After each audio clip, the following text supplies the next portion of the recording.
మే 18, 2025 ఈరోజు current affairs. నేడు అంతర్జాతీయ మ్యూజియం దినోత్సవం. పురుషుల జావలిన్ త్రోలో వరల్డ్ రికార్డు 98.48 మీటర్స్. చెక్ రిపబ్లిక్కు చెందిన జెలెజ్నీ పేరిట ఉండటం గమనార్హం. మే 19, 2025 కరెంట్ అఫైర్స్. టీ20లో వేగంగా 224 ఇన్నింగ్స్ల్లో 8000 పరుగులు పూర్తి చేసిన తొలి భారత ఆటగాడిగా కేఎల్ రాహుల్ నిలిచాడు. ఓవరాల్గా గెల్ బాబర్ తర్వాత నిలిచాడు. ఇందిరా సౌర గిరి జల వికాస పథకాన్ని సీఎం రేవంత్ రెడ్డి మాచారం గ్రామం, అమరాబాద్ మండల్, నాగర్ కర్నూలు జిల్లాలో ప్రారంభించాడు. మే 20, 2025 కరెంట్ అఫైర్స్.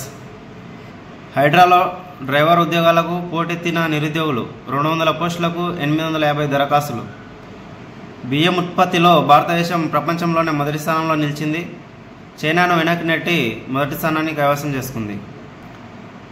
14.9 కోట్ల టన్నులతో భారత్ మొదటి స్థానంలో ఉండగా 14.46 కోట్ల టన్నులతో చైనా రెండవ స్థానానికి పడిపోయింది.